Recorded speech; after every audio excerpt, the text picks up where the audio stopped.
go. You couldn't even see the guitar, could you? Welcome back to Lockdown Universe, home of the bizarre, peculiar, and unheard of stories of UFO legend and paranormal lore. Welcome back, welcome back. Happy to be back. Hopefully you guys are doing awesome and taking care of yourselves and being the best person you can be. I hope you're having a great day. So today we're going to talk to you about crazy possessions and alien possibilities of taking over your body. You know, that whole body snatchers thing, except on the ethereal spiritual realm. So what the hell am I talking about? Okay, so you guys know about astral projection, right? You've heard of this, the idea of somebody being able to come out of their body. But what if, just what if, while you're out of your body, perusing around, maybe taking a look at the pyramids of Giza or Area 51 or some other top secret installation that you know you're not supposed to go to, another entity comes into your body while you have left that body sleeping in your bed. And that entity decides to do something, well, I don't know what the right word is. Maladaptive, let's say. Bad, not good, possibly illegal, right? So the theory is this, is that while you're out of your body is left unattended because your spirit is out. There has been a viral conversation online about the potential for, while you're out, either a demon coming into your body, or B, and this is really the more conversational topic that's been going around, is that another person's astral projecting could come into your body and play the Mr. Puppeteer with your body while you're gone. Now, this is an interesting topic because it could lend some credence to some stories that are out there, like weird stories, like those Utah murders, right? Wasn't it Utah? Where that Colbrecht guy or whatever just drove to somebody's house he didn't know at all and just like killed 4 people. Or another story about a gentleman who was just driving and then he just stopped, and then he the reason he stopped was because these people had Christmas lights on, and he went into their house and just started to try to kill everybody in the house. It's just so bizarre. These crime stories are so bizarre. It don't make any sense in any rational idea or realm. It's not a crime of passion. It's not a crime of like emotional connection and then somebody cheats on somebody. It's not due to money. It's not due to, the typical reasons for a crime to be committed. It's just totally psychotic. Now, you could argue, yes, of course, there is psychosis. There is people who do crazy things for no reason, but we're always seeking the answer for why something might happen. That's what we try to do as a human species. Now, I'm not going to lay the whole argument down on that's the reason that these things happened, and that's kind of using a scapegoat terminology or idealism. I'm not going to do that. But what I am saying is that it is interesting to think about why these things happen, and is it possible that when these people talk about certain criminals, talk about after they've committed some sort of crime, murder or something else, that they totally forget what happened. They black out and they don't know what happened. There's actually been movies about this, like fictional movies about some spirit possessing them, and then like they don't remember what the hell happened, and then somebody got killed. Now, it seems like a scapegoat, like I said, but there are other stories. There's been possession stories about, like, there was a possession story on, what was it, Ghost Encounters, not like one of the fake shows, but it was like, a haunting. That's what it was, a haunting. That was a scary show, man. It fucking scared the shit out of me. But in the haunting, there was like basically what appeared to be like an alien or a demon. Look, it had horns and everything. And this thing possessed this kid. And this kid, was trying to kill his mom with a freaking knife, and he was trying to go attack his dad. But then the dad started to cast out this demon, and the demon started to scratch the shit out of this kid, and this kid was could not get away from this thing. And so it was just a big fucking hassle. They had priests come out and do anti-possession stuff on the kid and all that stuff, so exercise the kid, right? Not on a jungle gym or on a treadmill, but exorcising the demons out. And it just makes you wonder if there are stories that are like that are real. Is it possible that either entities from another realm could be inhabiting bodies that are being unattended, or that other people who are astral traveling are going into these bodies and just doing whatever they want with them? It's kind of a scary thought. Now, the theory would be hinged upon the understanding that while one is in the astral realm, another person who is in the astral realm as well would be able to see the other person, like the other person's body being uninhabited. So you're in this astral realm. The astral realm, when you're in it, I haven't been there, but I've read about it, is that it mimics the true world that we're in, or at least this world that we're in, this parallel dimension that we're in, and it mimics it almost parallelly, but like in a cartoonish fashion, because everything's energy. So imagine this world, but just there's energy around the chair, there's energy around the table, there's energy around your computer and all this shit. But it is still, the world that you can almost interact with. So it makes me wonder, is it possible for somebody who's in the astral to just like look out across a vast city to see which body is uninhabited by a spirit at that time and then go into it? Some people say that while we're dreaming, we actually are astral traveling at times. Not the entire time, but during points of sleep, people say we go out of our body and we come down. You might be just floating just a foot above your body for a while. Your body is basically the way you do the astral projection and coming out of the body is to allow your body to be fully relaxed. Well, when is it fully relaxed? It's sleeping, right?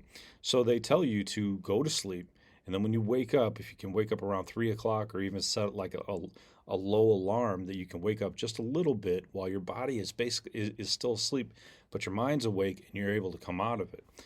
So while we're sleeping, we're also kind of like coming out of our body a little bit because our body is so tired, are so relaxed that we could come out easily. Um, and for that short period of time, something could go in. This is the reason you might be interested in this. This is the reason why people say God bless you when you sneeze, because it was believed that when you sneeze, that some sort of demon could come into your body while you're sneezing. Your soul's defenses were down, and it could come in when you sneeze. The other theory is that you had some sort of demon in you, and that's why you were sick, and they said God bless you. The other reason is because they didn't want you to die and have some sort of terminal disease just because you were sneezing. But there is that other option, that they didn't want demons to come into you during that short little brief period of time. Anywho, really interesting stuff, really interesting theories going on out there. I've been fascinated with the astral realm, with astral projection for such a long time. You may follow Elizabeth April. She has been on Gaia. She's a beautiful young lady, blonde. She has explored all kinds of top secret bases while astral projecting. She's also kind of like this, like she's a psychic as well. So she brings forth information from the future or about the future and brings it onto her channels. Really, really fascinating young lady. And when she talks about how she's gone into astral projection, she's been able to go into built into like Alaska, and places that are totally, totally far away from where she's located. She's on the West Coast, and she'll go to the East Coast. She'll go to Alaska. She'll go to bases that are all over the place. And what's interesting is when she used her astral projection to go check out a base, she was actually chased out by these astral security guards.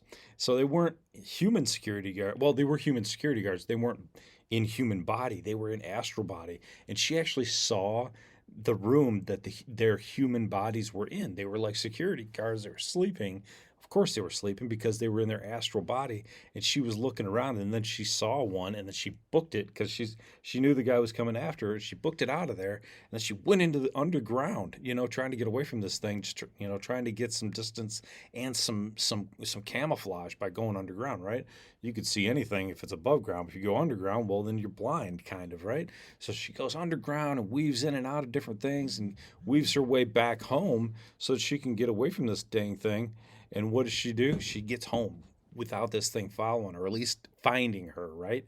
And the thing of it is that what would have happened if this thing actually caught up with her? What would it have done? Would it have astrally, projectively put handcuffs onto her astral body? I mean, would it have used some sort of like Ghostbuster gun, even though it was already an astral body? It couldn't have done that.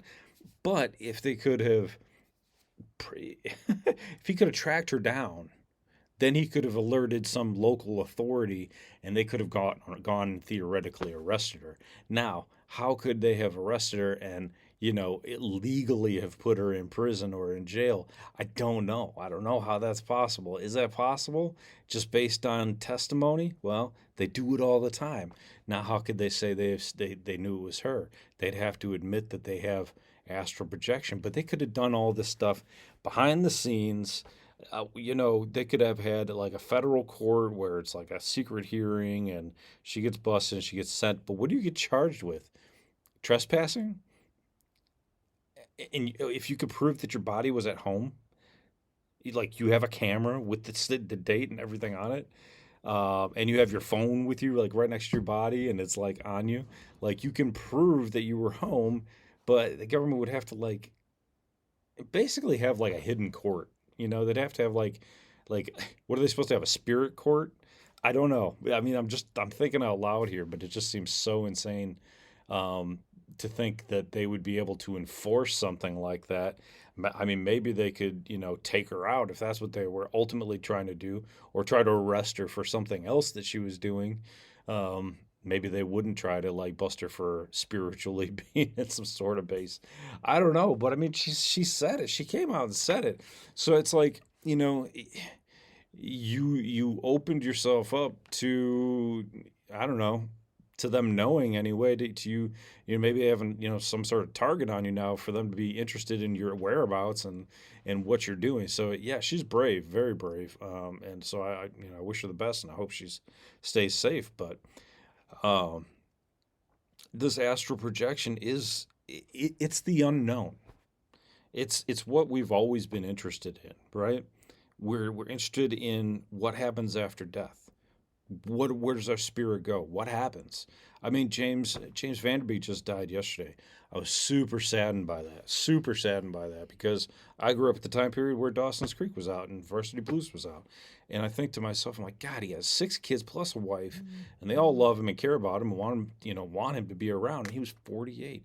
So, we want to know what happens after death. So we're interested in astral projection, because if you could actually astral project, right? And people say they do all the time, and I almost got there. I was this close. I had fallen asleep. I had meditated. I had focused on wanting to do it. I understood and read the process of what happens, of closing down the body's energy, right? Shutting down and destimulating the body, making the body go to sleep while keeping the mind awake. And I fell asleep. Happens all the time when people are trying to do this. But I did wake up about 3 o'clock in the morning, and there was this bluish light in the room. And I felt this tremendous force on my body that was vibrating. And they say right at that vibrational time is when your spirit is starting to come out, and that's the perfect time. But I have anxiety, so I freaked out. I freaked out a bit. I was like, because my body was paralyzed. And I never really experienced anything like this before, so it was fascinating to me. And I thought, holy shit, this is real. This is really happening, And if you freak out, if you are worried, then you stop doing whatever it is you're doing, right? If you're running and now you start having a panic attack, you're not going to be running anymore. You're going to stop. If you're driving and you have a panic attack, you're going to stop. If your body's walking and you have a panic attack, you're going to stop. You're not going to keep walking unless you're in danger and you're going to be hurt. You're going to keep going. But Generally speaking, you're going to stop. You're going to try to calm your body down. You're going to try to stop freaking out. That's what I did. And unfortunately, it didn't work out. And unfortunately, I haven't had any luck really since. I haven't tried as hard as I did back then in a while either, though. So some of it's more motivation, some of it's medication. Now as we get older, we take medication just to stay alive. So yeah. So I mean, there could be some of that, and I wasn't taking any medication at the time, so my body was like pure and not having any issues. So where does that leave us with this question of can people be possessed while they're astral projecting? Well, there'd have to be a lot of people astral projecting, which there could be, from time to time. They're probably not astral projecting every night. Maybe because you want to sleep, your body needs to rest. If you're astral projecting, you're probably not getting a whole lot of sleep, right? Because your brain is out there in your spirit realm, like going out and exploring and doing what it needs to do to go check everything out, right? So I don't think that's the issue. I think the issue is that if there's a force that's strong enough that wants to do something, it's going to do it. And if it's an extraterrestrial force, even all the more powerful, right? It can do what it wants to do. These beings can take over our bodies if they want to. And you're saying right now, I know what you're thinking. You're like, bullshit, they can't take over our bodies. Well, if you listen to extraterrestrial and UFO and alien abductions, what's the first thing that happens before people get abducted? They go into a comatose like state. They become paralyzed and they cannot move. And why is that? Because the aliens don't want you to do shit to hurt them, right? So the little grays don't want you to be able to injure their little robot bodies or robot bio bodies, whatever they are. And they want to just elevate you into their ship. They want to do their little examination and manipulation, genetics and surgery if they need to, and implantation of tracking devices, and then put you back to bed. And that's about it. With your shirt on backwards. Because they fucked up, right? Happens all the time. So yeah, it can happen. They can paralyze you.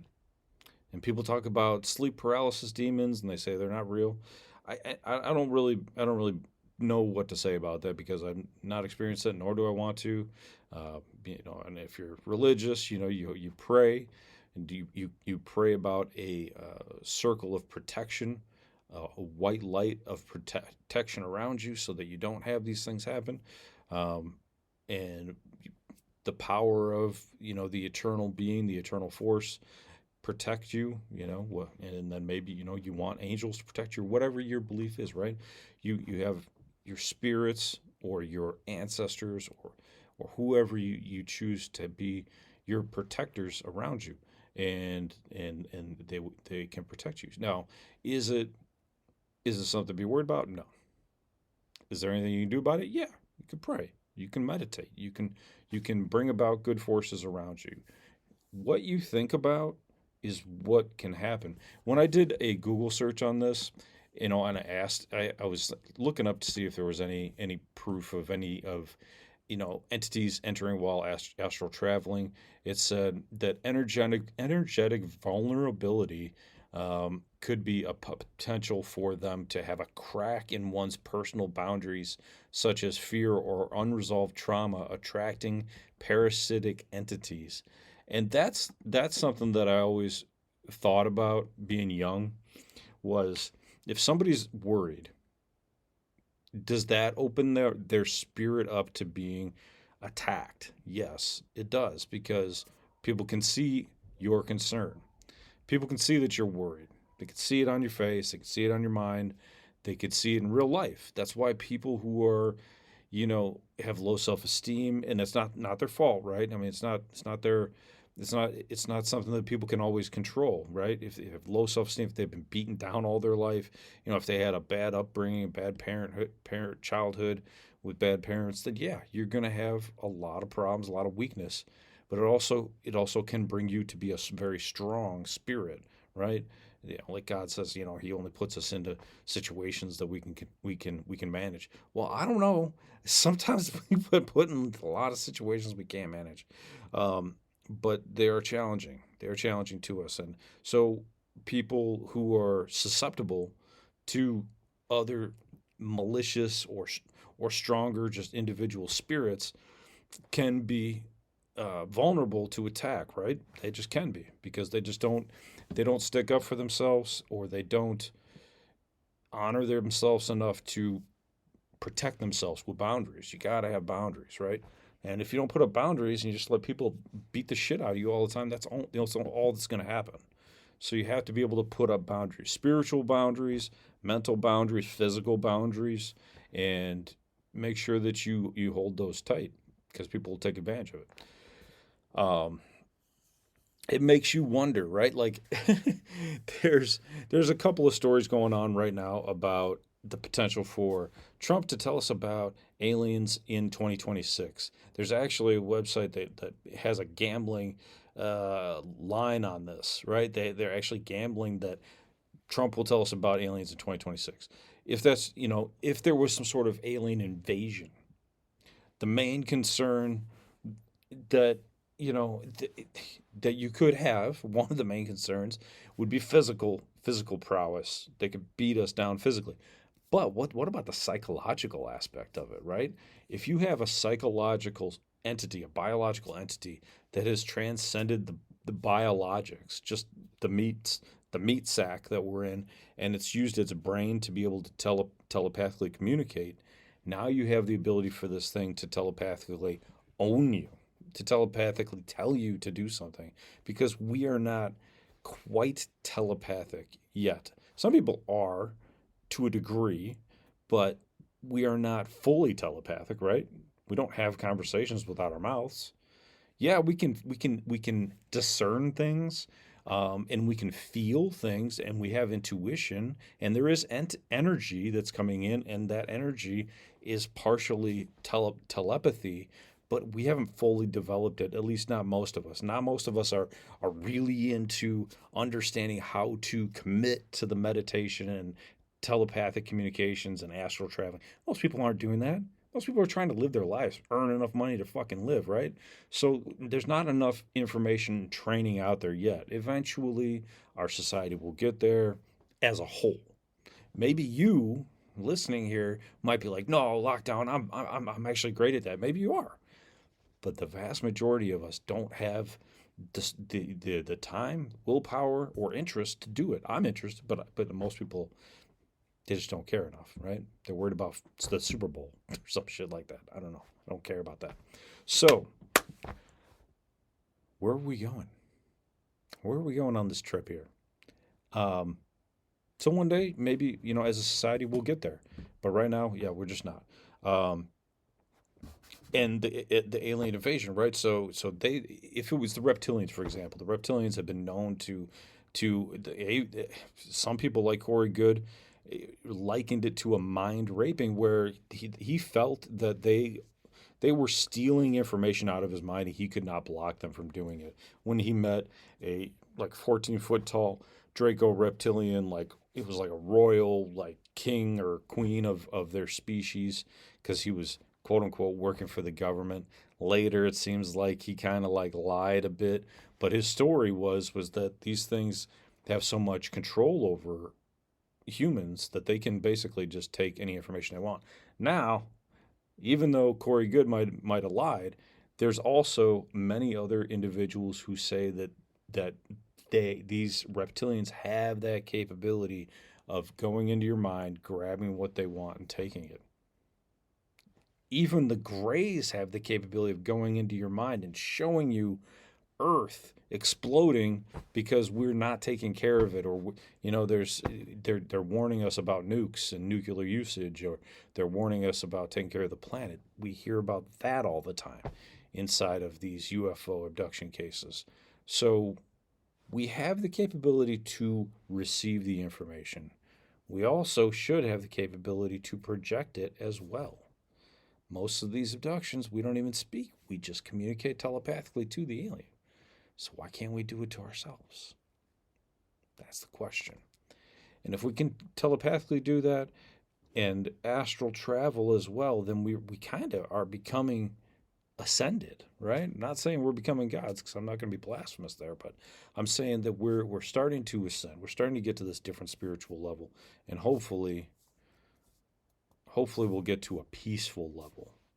A level of peace amongst humans that will allow us to get a seat at the intergalactic table of, I don't know, beings, I guess. Get to meet some 50-foot tall beings and some octopus beings and some troll beings. It'd be pretty cool. Pretty cool. So anyway, I will let you go. I got to come up with another idea. So I will play you out. I hope you guys had a good day, a good time, and we will continue this on the next journey of Lockdown Universe. We will continue Lockdown Universe. It will never die. But I love you guys. Take care of yourself spiritually, physically, emotionally.